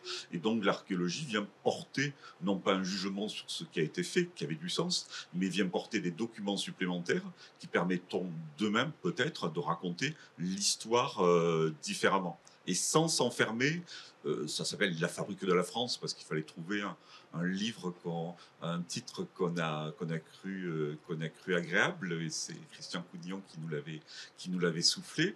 Mais cette France, c'est pas quelque chose qui est enfermé. Quand on fouille en Guyane, on fait une archéologie d'une partie de l'Amérique. Quand on fouille en Antilles, grâce à cette archéologie-là, on éclaire l'histoire du peuplement des Caraïbes. Quand on fouille à La Réunion, c'est l'océan Indien. Donc là, du coup, c'est l'inverse de ce qui a pu se passer à un moment donné dans une approche coloniale qui était dans le contexte qui était le sien à l'époque. Cette archéologie-là est une archéologie qui reflète aussi, qui rejaillit sur la connaissance des pays limitrophes. Et donc, on développe une archéologie internationale grâce aux moyens mis en œuvre sur notre territoire national. Cet aspect international, nous l'avons vu avec cet échange avec Rebecca Pic et vous, Cyril Marcigny. C'est d'ailleurs à retrouver sur le site de l'INRAP, on peut la voir et c'est passionnant. C'est la mer comme territoire. Je vous dis, moi, c'était juste dingo. Donc, on est à non, mais je vous dis, j'adore. On est à l'âge de bronze, la Manche. C'est juste un fleuve, hein. C'est rien du tout. C'est-à-dire que des deux côtés, chez les Anglais et de l'autre côté en Normandie, et puis ça va jusqu'à la mer du Nord, en gros c'est la même culture, ils font la même chose, et vas-y que je te traverse ça. C'est un fleuve, c'est rien du tout. Que la vraie rupture, elle serait, vous me corrigez Cyril, mais sur une ligne, allez, on va dire Biarritz-Strasbourg, quoi. C'est de l'autre côté, c'est autre chose. Et c'est passionnant. Et moi, je me dis que d'un seul coup, cette archéologie-là, c'est une histoire internationale, on le sent bien, et qui permet de revisiter même notre vision du monde. La Manche, ouais, c'est rien, mais ça veut dire aussi que ça nécessite des échanges. Et c'est ce travail aussi de donner de l'information, mais à destination des autres archéologues ailleurs. Complètement. C'est pas un fleuve, c'est une mare. C'est une mare, ouais, c'est vrai, j'ai pas bien retenu, c'est une mare. Non, mais c'est ça. Non, mais en fait, on est tous les deux normands, on est tous les deux nés le 21 octobre, on est hyper potes, en fait. C'est pour ça. Et donc, moi, j'étais très content d'apprendre que les Anglais, c'était un peu les cousins, quoi. Non, c'est une mare. Donc oui, c'est toujours le puzzle. La pièce de puzzle française, elle vient s'imbriquer dans un puzzle européen. Et notre histoire, elle est très clairement dans le monde européen. Et pour ce qui est de notre région, la Normandie, ouais, elle renvoie vers l'Angleterre. Voilà, à certaines époques, pas tout le temps, hein, mais voilà, on est très proche en tout cas de l'Angleterre pour une partie de l'âge du bronze. Ça va être un peu moins proche dans certaines périodes, mais on va y revenir, etc. Et après, ça sera chez nous. Ouais, et puis c'est intéressant de voir la pratique déjà. Enfin moi, cette histoire-là, depuis hier, je la raconte à tout le monde, mais parce que voilà, je vous dis, il faut aller voir cet échange parce que ça modifie nos représentations. Et quand Dominique disait que ce rapport à l'environnement d'aujourd'hui permet de comprendre pourquoi le regard sur le passé est très intéressant, un passé lointain. Et Vincent Carpentier, on a la même chose. Et là aussi, sur le site de l'INRAP, il y a des échanges à avoir autour de cette réflexion sur l'archéologie de la Seconde Guerre mondiale et donc l'archéologie de la guerre contemporaine. Et là, écho évident à ce que nous vivons. Oui, même entre deux, on peut penser par exemple à la conquête de l'Angleterre par les Normands, je me remettais une petite couche, qui a été le prélude à la création d'un empire, un État à cheval sur cette mare. Bon, c'était quand même pas si simple à traverser, ça demandait un certain nombre de dispositifs, d'investissement, etc. Mais voilà, ce territoire ne se limite pas, bien évidemment, aux frontières de l'Hexagone, qu'elles soient fluides ou continentales. Alors pour ce qui est de la Seconde Guerre mondiale, évidemment, on est également dans des échelles encore différentes, qui sont celles du monde contemporain, j'ai envie de dire, du monde actuel, mondialisé en l'occurrence. Et cette archéologie de la France, au cours de la France contemporaine, au cours du XXe siècle, s'intègre telle une pièce de puzzle dans une recherche qui doit être entendue à l'échelle mondiale. Alors avec évidemment ses limites, ses disparités, puisque on ne fouille pas partout, comme le fait l'INRAP à travers le monde, ce qui crée des zones encore d'interrogation et peut-être des réserves pour l'avenir, pour prolonger ces recherches. Puis d'ailleurs, dans le cas par exemple de l'archéologie subaquatique, toujours à cette échelle internationale, mondiale, il y a le savoir et le savoir-faire. C'est pas simple de fouiller, surtout que c'est extrêmement varié. On ne fouille pas dans la Manche au trouble comme on fouille dans les Caraïbes où c'est très clair. Et l'intérêt porté par la France à cette archéologie préventive, mais pas seulement préventive, il faut le souligner aussi, ça a des effets partout, parce que tout le monde est concerné dès qu'on s'intéresse au passé. On sait combien l'épave, c'est quelque chose en plus qui fascine. Oui, exactement. Et sans partir forcément dans la Caraïbe, mais en quittant un peu la terre normande, mais en se rapprochant du sud français, et en se rapprochant des rives de la Méditerranée, et pour les périodes de l'Antiquité, en tout cas, effectivement, ces passerelles et ces pièces de puzzle qui s'assemblent, comme évoquait Cyril, ça fonctionne complètement pour aborder de manière préventive ou non, d'ailleurs, la question des espaces portuaires, des espaces de navigation, d'autant plus qu'on était dans des périodes où la Méditerranée était une autre forme de mare, peut-être un peu plus grande, plus clémente, j'en sais rien, vu le nombre de naufrages. Mais en tout cas, oui, c'est effectivement des pièces de puzzle qui ne s'arrêtent pas aux frontières actuelles d'un territoire, en l'occurrence celui où s'applique la législation française pour l'archéologie préventive. Et les comparaisons avec les pays limitrophes ou un peu plus lointains, elles sont fondamentales pour comprendre. Puis eux, ils bénéficient aussi du travail qui est fait. Ici, c'est ça qui est bien. Les méthodes sont mises en place et elles sont utiles à tout le monde, parce qu'une méthode scientifique, au moins, n'a pas de frontières. C'est ça la rigueur de la chose. Dans cette réflexion sur l'archéologie préventive, Dominique, il y a ce slogan « Nous fouillons, c'est votre histoire ». On le voit à Blois, parce qu'il y a des fouilles au pied du château. C'est très important ça, parce que la fouille, l'étude, mais après la valorisation. C'est vraiment, j'ai presque envie de dire, ce ne sont pas trois temps. Parce que depuis que nous parlons, on sent que la valorisation est sans cesse aussi dans votre propos. Et ça, c'est très important, c'est notre histoire. Oui, c'est pour ça qu'on se prête au jeu, que les archéologues de l'INRAP se prêtent au jeu. Dans le cadre réglementaire, dans la loi, il y a bien marqué la restitution par l'étude. On n'est pas là pour effacer et pour laisser libre le terrain à l'aménageur. On est là pour recueillir les informations et les livrer aux citoyens. Donc c'est écrit dans la loi, l'archéologie préventive, c'est pas la fouille qui laisse le terrain libre, c'est la fouille qui restitue par l'étude. La restitution par l'étude, c'est les conférences, c'est les livres, c'est les expositions, c'est le travail aussi à l'INRAP. Il n'y a pas de médiateur. Les médiateurs, c'est l'archéologue. Quand vous voyez quelqu'un qui vous parle d'archéologie, avec les qualités et les défauts qui sont les siens, c'est un archéologue. Et du coup, ça a du sens parce que le dialogue, il est direct. Et puis, autre élément qui tous nous rend fiers dans au milieu de tous les défauts que nous avons, c'est qu'on est partout en l'endroit où on fait de l'aménagement, et c'est-à-dire qu'on parle de science, on parle de recherche, à des endroits où peut-être on ne nous attendrait pas, et donc ça c'est important. Il y a des endroits en France où il n'y a pas de musée, il y a des endroits en France où il n'y a pas de cinéma, or il n'y a pas d'endroit en France où il n'y a pas de rond-point, on le sait, et quand il y a eu un rond-point, il y a pu avoir une fouille archéologique, et à ce moment-là, on a pu en parler avec les gens qui étaient là. Et ça, c'est quelque chose qui peut être particulièrement émouvant, quoi. On voit des enfants qui viennent, ils jouent à la balle sur ce terrain-là. Nous, on est en train de bousiller leur jeu de balle. Ils vont, parce qu'on va construire un nouvel immeuble, et eux nous disent de manière émue, mais vous êtes des savants, vous êtes venus chez nous. Enfin, ils ne comprennent pas qu'il va se passer quelque chose, mais en tout cas, ils voient des gens qui se penchent sur l'endroit où eux jouaient. Et puis, ils sont là, voilà, avec des accents différents, des couleurs différentes. Et puis, ils voient qu'on sort des sépultures romaines et médiévales, on leur raconte ça, on leur dit qu'il y a eu des gens avant eux, qui venaient d'ailleurs, qui étaient là, qui sont restés, qui sont partis. Et ce petit moment-là, enfin, je vous en parle parce que je l'ai vécu à Ivry, c'était merveilleux, quoi. On sait qu'on est là, que bientôt il y aura une nouvelle station du métro, qu'eux seront plus là, que nous on ne sera pas là. Mais à un moment donné, on a partagé une découverte et on a donné des repères. Et dans 5 ans, dans 10 ans, 20 ans, ailleurs où nous, on pourra dire on y était. Et là, dans cette nouvelle station du Grand Paris, eh ben, on a dégagé des sépultures romaines et on a écrit une histoire d'un endroit qui était pas connu. Et on l'a vu ensemble. Et ça, ce moment-là, il est important. Quand, voilà, aujourd'hui, il y a une expo de l'INRAP dans le grand couloir de la RATP. Alors bon, il n'y a pas que ça, et on n'est pas obligé d'y aller, et on n'est pas obligé de regarder. Mais se dire, tiens, il y a Montparnasse, voilà, les gens voient de l'archéologie, un endroit où ils ont envie d'aller encore plus vite. La preuve, on leur a mis un tapis roulant. Et voilà, et quand il fait froid, qu'on sort de la gare de Lyon et qu'on va prendre un taxi ou le métro, il y a aussi une exposition là. Et puis si on peut être là à un moment donné et prêter, transmettre un petit élément. Bon, c'est comme pixel, c'est qu'une pièce du puzzle, mais c'est vraiment notre boulot.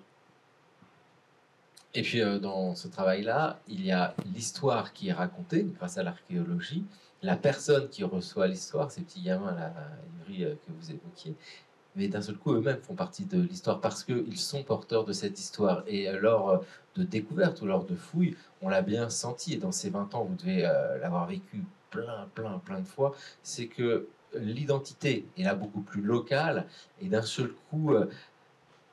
et j'allais dire exacerbé, mais ça peut avoir un sens négatif. C'est pas du tout la fierté locale plus qu'autre chose, mais c'est le savoir d'où on est et peut-être où on va dès lors. C'est le cas en Corse. On a vu tout à l'heure passer la Corse. C'est vrai que ces découvertes en Corse, c'est très fort aussi parce que d'un seul coup, on sent que tout s'arrête. Il vient de se passer quelque chose. Il y a des gens qui sont venus avec des pelles et des truelles et des pinceaux et ils nous racontent quelque chose. C'est là un aspect paradoxal, mais enfin ou complexe ou sympathique, c'est qu'on construit une identité de la France, il ne faut pas avoir peur du terme, mais on montre que cette identité, elle est plurielle et qu'elle est variable. Et donc, à un moment donné, au Corse qui construit son histoire, on lui montre que c'est un Étrusque qui est enterré là, qu'ensuite il y a eu autre chose, et au petit garçon en banlieue parisienne ou en Languedoc, on lui montre qu'un peu ça, c'est-à-dire qu'en fin de compte, on écrit des origines globales de notre nation, mais en revanche, on donne à tous, non pas les fameuses racines dont on nous parle de nos ancêtres, ou gaulois, ou judéo-chrétiens, ou tout ce qu'on voudra, qui sont là et qui existent. On leur montre qu'il y a aussi autre chose, et en plus des racines, on donne des repères. Voilà, à ces monuments dont il faut rappeler qu'ils ne sont pas éternels, nous, on donne des petits points dont les gens, je pense, se souviendront, avec une facilité qui est... dont on bénéficie, on va pas gâcher la fête, c'est que tout le monde sait lire nos documents, quoi. Voilà, tout le monde a vu des tessons de céramique, il sait les reconnaître. Voilà, le journaliste cultivé, talentueux, diplômé, le petit joueur de football, bah, la sépulture, il l'aura identifié à la même vitesse. Et quand on lui dit c'est des Romains, il saura le placer aussi. Le mur, il verra que c'est un mur. La bouteille est cassée, il verra que c'est une bouteille cassée. Et ça, c'est la facilité de l'archéologie, quoi. On ne peut pas tous faire de l'épigraphie grecque, lire des parchemins, savoir lire les paysages grâce à des satellites. En revanche, reconnaître un mur, on sait le faire. Et ça, ce dialogue, il est facilité. Parce que du coup, voilà, à Blois, la fouille ressemble un petit peu à Verdun en ce moment, parce que c'est la dernière étape et que l'archéologue démonte. Mais du coup, c'est intéressant. Les gens l'ont vu, les gens ont marché sur une voie qu'ils connaissaient. Alors au départ, ça rend modeste en disant attendez, moi je l'ai connu il y a 30 ans ou je l'ai vu sur des photos anciennes. Et puis en dessous, il y a autre chose. Et donc une histoire comme ça qui se construit. On part du plus récent vers le plus ancien, ce qui rassure. Moi, je sais que ça y était. On m'a dit que je l'ai vu, j'ai vu ça sur une photo, vers des choses qu'on ne sait pas. Donc je crois que c'est une forme d'apprentissage qui a du sens. Du connu et du récent vers l'ancien, c'est quelque chose qui est facilitateur. Alors après, ça n'empêche pas d'avoir par ailleurs un discours savant pour sauver la baraque. Mais en règle générale, je crois qu'on peut, c'est notre travail de faire ça. Et de l'ancien vers le récent, Vincent Carpentier, vous, c'est non, mais c'est le Moyen-Âge. Et la Seconde Guerre mondiale. C'est ça aussi. D'ailleurs, comment on passe de l'un à l'autre C'est un mystère. Non, c'est ce que je pense, c'est ce qui s'inscrit directement dans ce qui vient d'être dit, c'est la conséquence. C'est que on ne choisit pas forcément cette évolution-là, elle s'impose à nous, à travers aussi une forme de... je dirais pas d'opportunisme, mais en tout cas de hasard, qui est celui des découvertes, et puis l'actualité. En arrière-plan, puisque cette interrogation, alors peut-être pas de nos origines, de nos racines, mais en tout cas de notre passé, qui soit lointain ou plus proche, elle vaut pour toutes les périodes et elle vaut aussi, bien sûr, et personne n'en doutera, pour des événements aussi importants qu'une guerre, avec une occupation, avec un débarquement, avec des bombardements, enfin des réalités, y compris criminelles, de masse, etc., que tout le monde connaît et qui résonnent encore aujourd'hui dans notre actualité. Donc l'archéologue, là, se trouve en prise vraiment avec des préoccupations d'aujourd'hui hyper médiatisées, il faut bien le reconnaître. Donc, bon, son rôle n'est pas évidemment d'éclairer ces grands processus, cette information. Encore une fois, c'est le travail de journalistes dûment formés à la question. Mais si une contribution de l'archéologie, de ce regard particulier sur le passé, qui n'est pas toujours si simple, en tout cas simpliste que cela, si cette contribution peut avoir une utilité dans le monde d'aujourd'hui, il serait quand même désolant de s'en priver.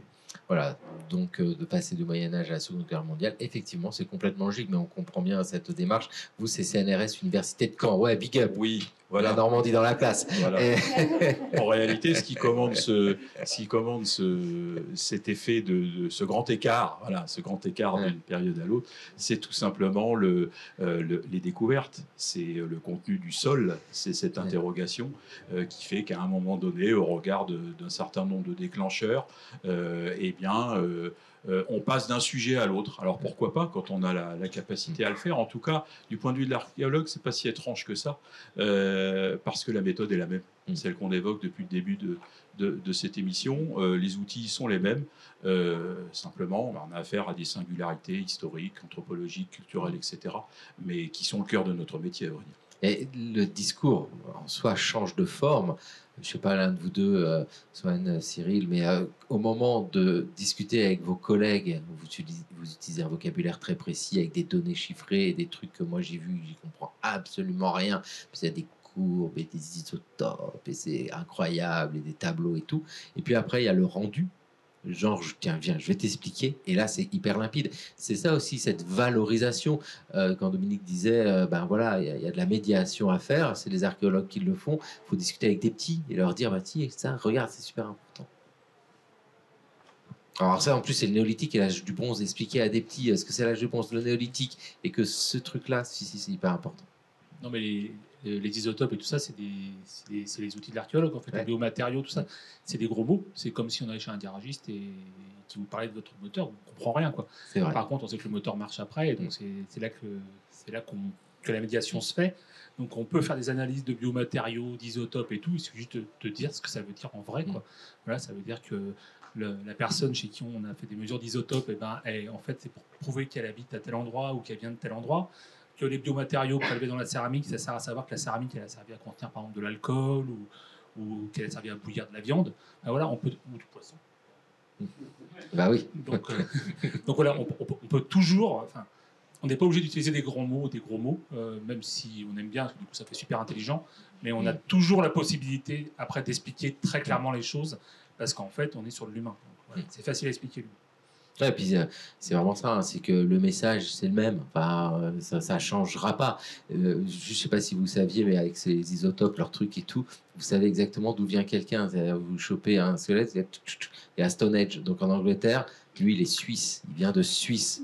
J'étais là, je disais, ah bon, bah, on sait, il vient de Suisse, tac, tac. Et là, le couteau qu'il avait, il était espagnol. Ah ouais, et on est du temps de Stonehenge. Hein. Et non, mais c'est super intéressant. Swan, c'est ça aussi.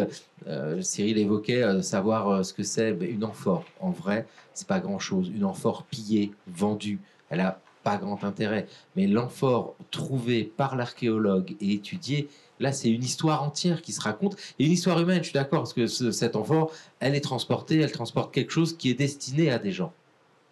Oui, c'est exactement ce qu'évoquait Cyril ou Dominique. C'est-à-dire que l'objet en soi, une amphore, effectivement, on est plusieurs à trouver ça moche dans la salle.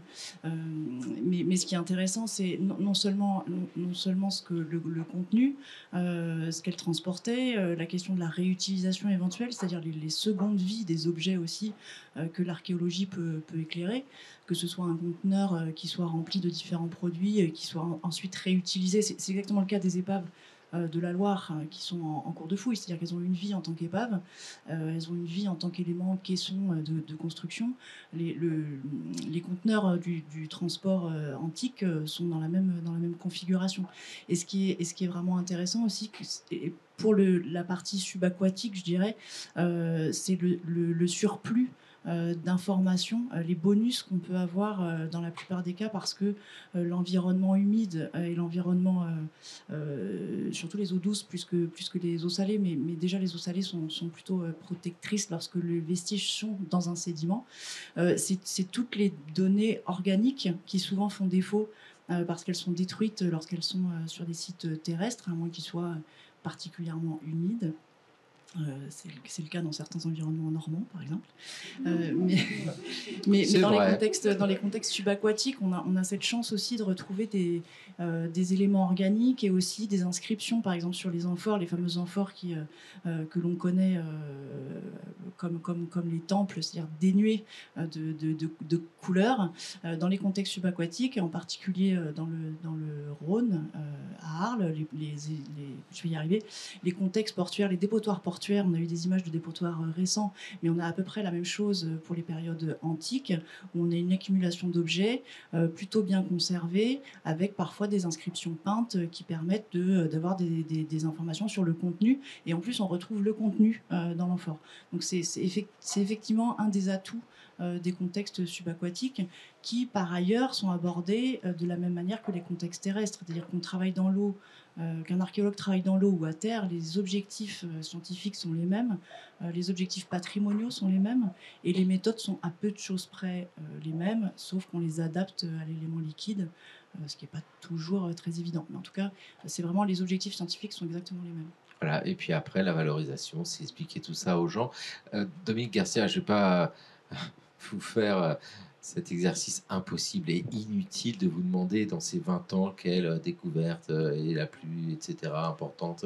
C'est vraiment pas ça, parce que chacune est porteuse de quelque chose. Mais vraiment, et on le voit hein, dans la fabrique de la France, c'est à chaque fois une histoire qui est racontée. Moi, c'est ce que j'apprécie le plus, c'est que ce sont autant d'histoires à raconter, des histoires qui nous mènent au bout du monde. Et c'est vrai qu'il n'y en a qu'une qui est vraiment particulière là-dedans, c'est un îlot perdu au milieu de nulle part. Et là, c'est juste fascinant parce que on a tout ce qu'on dit depuis tout à l'heure, hein, c'est fouiller, étudier, valoriser, raconter. Et cette histoire-là, elle est juste folle. Vous nous y conduisez? Je n'y ai jamais été, mais je vous en montre les photos, vu que des collègues, notamment Thomas Romont, a fouillé avec Masquerou sur ce site. C'est le petit îlot de Tromelin qui se trouve dans les îles Éparses. L'îlot est vraiment tout petit. L'image la montre les vestiges archéologiques. Il suffirait de monter pas très haut pour s'apercevoir qu'il y a juste une piste aujourd'hui d'avion, une station météo. C'est entouré de corail. Et puis on arrive là justement par hasard. Et il y a une frégate qui était chargée d'esclaves et qui partait vers l'île Maurice. Il y a une tempête. La frégate, je vous la fais courte et imprécise, vous retournerez vers la notice ou à la bande dessinée de Savoia qui est très très belle et que vous pouvez voir dans le salon du livre, dont la frégate passe, une tempête, le bateau s'échoue, les naufragés et l'équipage se retrouvent, enfin, l'équipage et les esclaves se trouvent au même niveau à essayer d'aménager, et donc le capitaine organise et dit on va récupérer le bois, on va essayer de restaurer le bateau, et tout le monde s'y met parce que quand même on a envie, même si on n'est pas garagiste, de pouvoir repartir, et donc tout le monde met la main au travail et puis on reconstruit le bateau, et puis l'équipage quand même choisit de repartir plus rapidement que le reste des gens qui étaient à bord, donc des esclaves, et part nuitamment et laisse les esclaves sur l'île, dans lequel il n'y a pas à manger, pas à faire, et puis donc il y a des enfants qui naissent sur cette île-là. D'un point de vue archéologique, moi je vous renvoie à cette histoire qui est belle et sensible. Je vais aller sur deux éléments qui, moi, m'ont intéressé en tant qu'archéologue.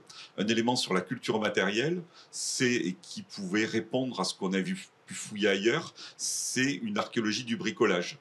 comment construire un vase quand on n'a pas prévu de faire cuire son poisson, et parce qu'on était sur un bateau. Donc on va prendre effectivement des éléments qui permettaient de restaurer le bateau, ou l'encre, ou des éléments, ou une vieille penture de porte pour en faire un chaudron. Donc toute cette activité de transformation des matériaux pour construire des produits de première nécessité qu'on retrouve à la fouille, et ça voit montrer l'ingéniosité de la transformation pour pouvoir suivre sur plus d'une génération sans rien d'autre.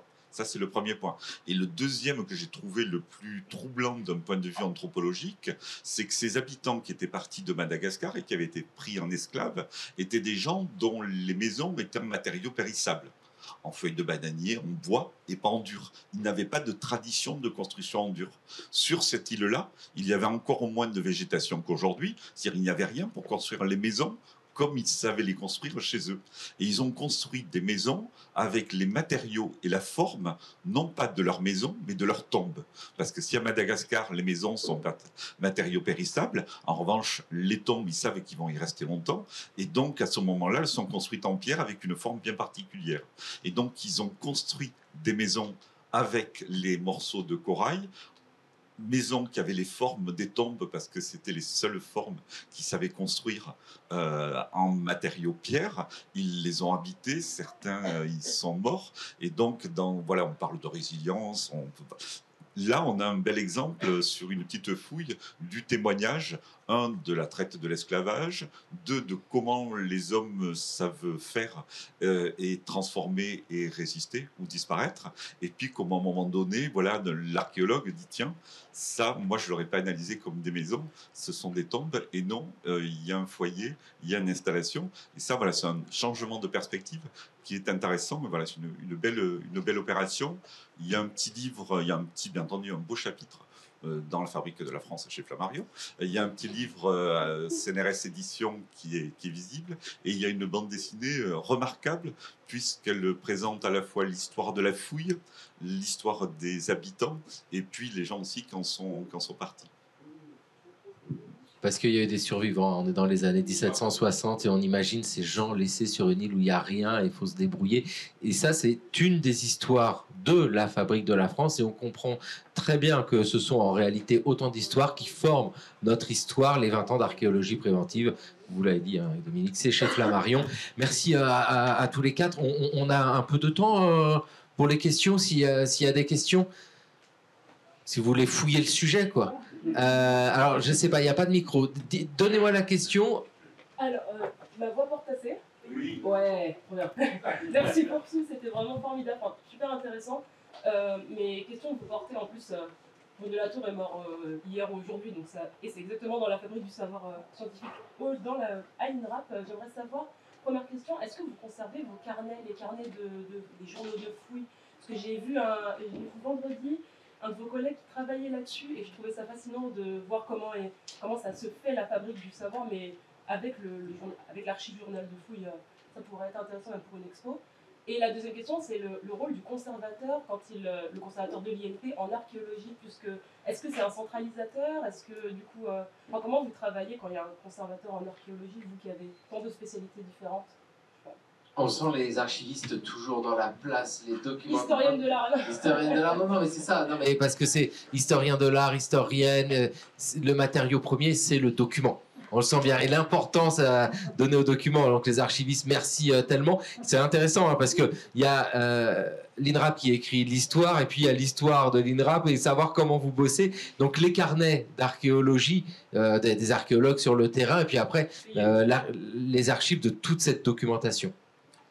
Pour les carnets, on aimerait bien, comme nos prédécesseurs, avoir des jolis carnets avec des jolis dessins. C'est aujourd'hui, comme tout le monde, des outils qui sont souvent numériques. On prend des photos, on fait des plans, on fait de l'archivage double, et ensuite tout ça enrichit des bases de données. Et puis, comme on est dans une politique d'accès libre, on diffuse ces données parce que justement, elles peuvent être récupérées par nos collègues du ministère de la Culture, du CNRS, de l'université. Le but, comme ça, c'est de créer des archives ouverte à partir de données que nous, on a produites et ouvertes. Donc ça, c'est le premier point. Donc une variété de production de documents, mais du coup, là aussi, ça fait réfléchir. C'est quoi le document? C'est l'objet, c'est le plan du site, c'est ce beau livre, ou c'est les pollens dans un corps, dans un squelette. Est-ce que c'est le squelette entier? Est-ce que c'est le prélèvement d'ADN, etc., etc. Mais on essaie de travailler là-dessus. Ensuite, le conservateur, la place de conservateur. Il y a quelques conservateurs à l'INRAP, dont le directeur de la direction scientifique et technique, Marc Guiron, qui a fait l'INP et qui est conservateur. Mais les conservateurs, on les a plutôt en amont et en aval. Pour nous, les conservateurs, c'est des gens rattachés à la DRAC qui sont les prescripteurs, sous l'autorité du DRAC, donc du préfet. C'est lui qui dit là vous devez fouiller, là vous ne devez pas fouiller, et qui assure ce qu'on appelle le contrôle scientifique et technique, qui vient sur le chantier et dit bravo monsieur Marcini, c'est très bien. Et donc c'est le contrôle scientifique et technique. Voilà. Le prescripteur, plus sérieusement, les conservateurs, c'est la DRAC. C'est eux qui ordonnent la fouille, nous on est opérateurs, et c'est eux qui font le contrôle scientifique et technique. Et ensuite, normalement, je dis bien normalement, l'INRAP n'a pas vocation à conserver. Une fois qu'on rend le rapport, c'est le service fait, il est donné à l'aménageur et il est donné au conservateur de la DRAC. On a terminé l'opération. Et en même temps qu'on rend le document final de synthèse, le rapport de fouille, on remet le mobilier à l'État. Et donc c'est lui qui est censé, les conservateurs conservent. Et c'est eux qui ordonnent et c'est eux qui conservent. Quand je dis on est censé, c'est parce qu'en fin de compte, on produit beaucoup de données, beaucoup de volume, et l'État n'a pas partout l'espace pour stocker. Donc l'INRAP stocke pour l'État. Comme on est établissement public, on peut se permettre parfois de le faire. Mais on produit beaucoup trop d'archives, et la question d'avenir, c'est que va-t-on faire de tous ces archives? On remet aussi les archives. Toutes les archives papier sont remises au SRA, donc Service régional de l'archéologie de la DRAC. Et le service régional d'archéologie, au bout d'un certain laps de temps, verse aux archives départementales. Voilà, donc il y a tout un échelon qui se suit encore.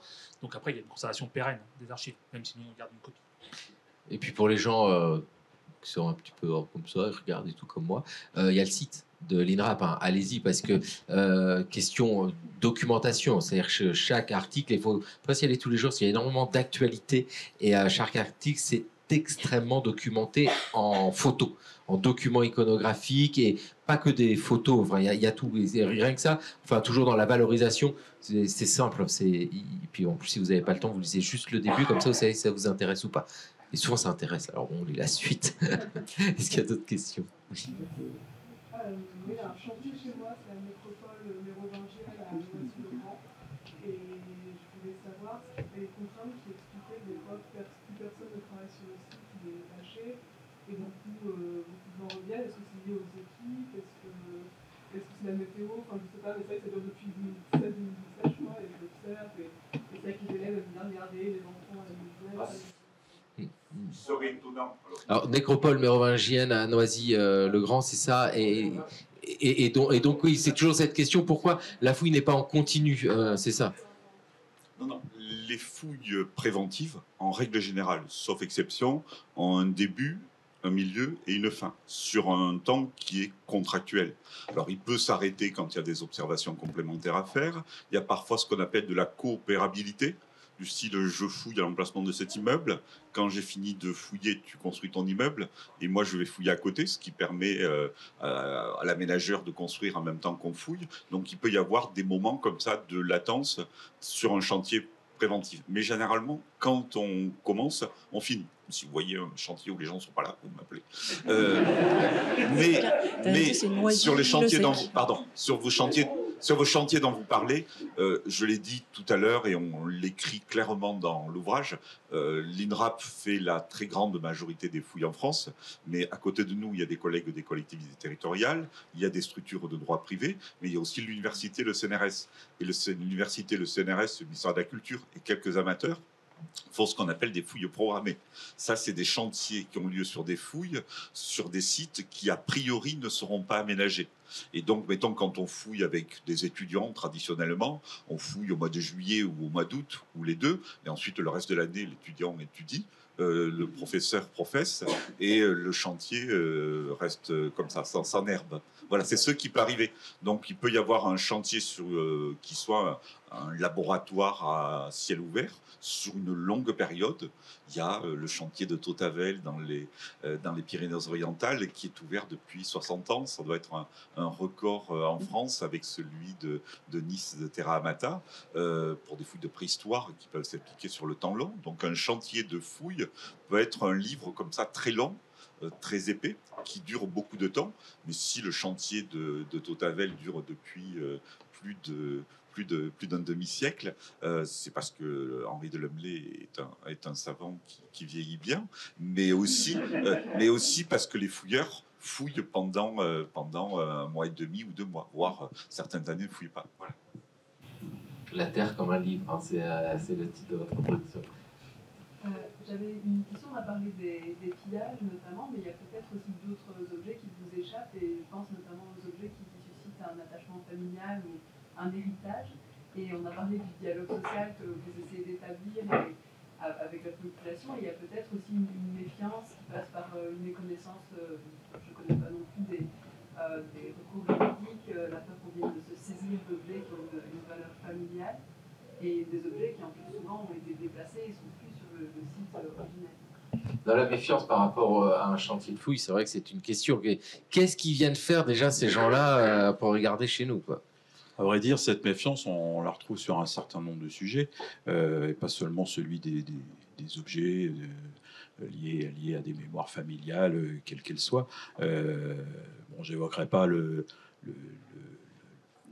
les objets découverts sur des sites criminels, etc., bon, qui sont un peu particuliers, évidemment, puisqu'ils sont liés aussi à la restitution d'identité à des individus disparus, etc., mais d'une manière beaucoup plus répandue. Les gens peuvent avoir tout simplement peur d'avoir leur maison installée sur une ancienne zone funéraire. Moi, j'ai connu le cas.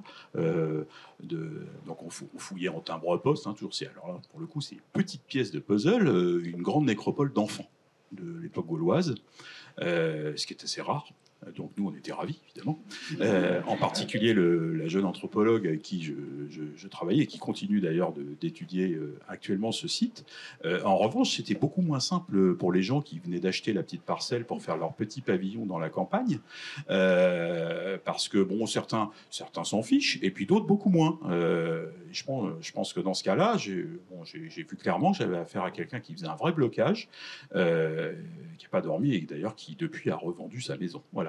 Alors c'est un exemple parmi, on pourrait en citer plein, très anecdotique, mais de résistance, sans rentrer dans le cadre de grandes résistances économiques, de problèmes avec les ménageurs ou des élus, etc. Mais on a tout fait pour essayer de lui expliquer d'abord qu'il n'y reviendrait pas. Ensuite, que c'était quand même intéressant de s'intéresser à ces vestiges, d'autant plus qu'ils étaient très rares, et puis en la rassurant aussi assez trivialement, mais ça n'a pas été assez efficace apparemment, mais en lui disant que ces corps, on les retire. Hein. Fouiller, c'est détruire, donc on les a retirés. Bon, en tout cas, c'est un exemple qui montre bien tout l'imaginaire, la puissance de l'imaginaire liée à ce rapport au passé, qui pour nous est très concret, puisqu'on est directement confronté avec ces vestiges, qu'il s'agisse de corps, d'objets, etc. Et puis dans un certain nombre de cas, ça peut être positif. Un exemple donc dans ce livre, pour revenir à cette Seconde Guerre mondiale en Normandie, c'est la découverte d'objets qui nous permettent de remonter jusqu'à leurs possesseurs, jusqu'à des individus. Un soldat canadien qui est passé, un artilleur, dans la tourmente de la bataille de Normandie. Donc généralement, c'est des stations de l'ordre au maximum de quelques semaines. Quelquefois, c'est quelques heures, quelques jours sur place. Bon, il s'était fait offrir cette gourmette, une espèce de colifichet qui était vendu dans les foyers militaires en Grande-Bretagne ou au Canada par sa fiancée qui s'appelait Rose. Donc on voit peut-être pas très bien sur le revers de la pièce qui est gravé à son matricule. Bon, il y a une petite dédicace From Rose, donc c'était vendu à la chaîne hein, dans les foyers. Il est parti avec ce porte-bonheur et puis il l'a perdu sur place. Bon, l'un des archéologues de notre équipe a retrouvé cet objet, et puis comme on avait le matricule, on a cherché avec un historien canadien qui nous a retrouvé le porteur, Harry Fox, hein, en l'occurrence. Alors, il est décédé arrivé juste avant la fouille, c'est dommage. Bon, mais ça aussi, c'est la vie. Et en revanche, l'INRAP, et à travers l'INRAP, l'État français a restitué cet objet à la famille. Bon, ce qui est un geste, encore une fois, très, très anecdotique, mais extrêmement positif et qui a été vécu comme quelque chose de complètement inattendu et aussi une marque de respect par rapport non seulement à un soldat, mais à un être humain en général, quel qu'il soit. Vous voyez que l'archéologie, ça apporte aussi parfois un peu de bonheur, heureusement. Et on est toujours très content de saisir l'occasion, évidemment, de faire la promotion de nos recherches. Sur les objets qui seraient dans des maisons, si c'est des objets qui sont dans la maison depuis au moins 1950, ils appartiennent à la famille. Et donc, si votre grand-père avait fouillé dans son jardin, avait trouvé un vase et que le vase a été trouvé avant 1950, le vase vous appartient et vous pouvez le montrer à quiconque et personne n'a le droit, normalement, de vous le voler. Si, bien entendu, c'est pas votre grand-père qui a trouvé le vase, mais votre frère il y a 5 ans et que vous dites que vous l'avez depuis 50 ans, ça s'appelle tricher et ça s'appelle une fouille clandestine. Ensuite, pour les périodes récentes, si l'objet jusqu'en 2016 a été trouvé sur un terrain qui vous appartient, par vous, l'objet vous appartient à 100% si vous l'avez trouvé par hasard. Vous trouvez cette gourmette ou un vase grec sur un terrain qui vous appartient, que vous avez acquis avant 2016, et c'est vous qui le trouvez, il vous appartient. Si c'est quelqu'un d'autre, c'est moitié pour le propriétaire du terrain, moitié pour celui qui l'a découvert.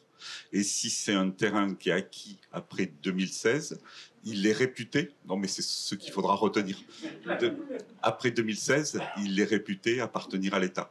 Donc à ce moment-là, si vous, dans votre jardin, par hasard ou pas par hasard, vous trouvez un trésor, à ce moment-là, il ne vous appartient plus.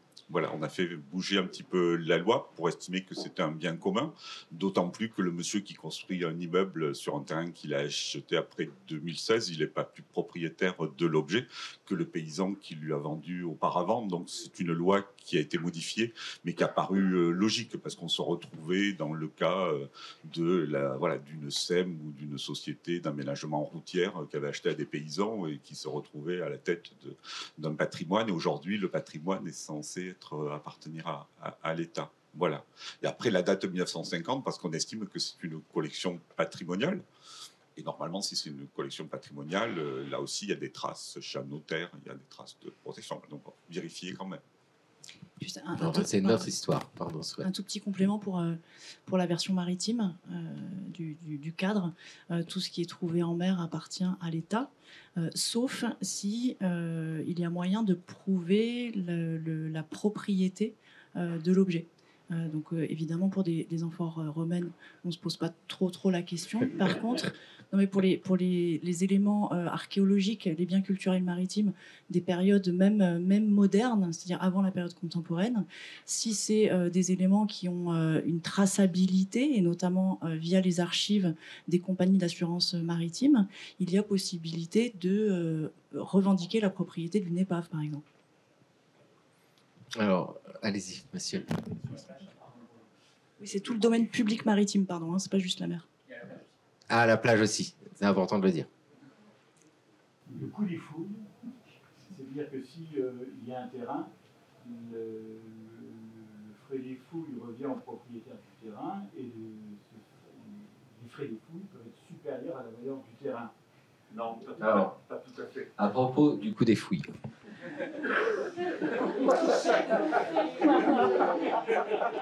Maudoui soit le chroniqueur. Pour le prix des fouilles, non, les choses sont plus simples et la réglementation est dure mais juste.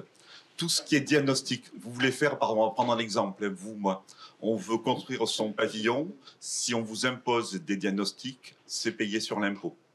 Et ça ne retarde pas la mise en place de votre pavillon. Le diagnostic, savoir s'il y a ou s'il n'y a pas.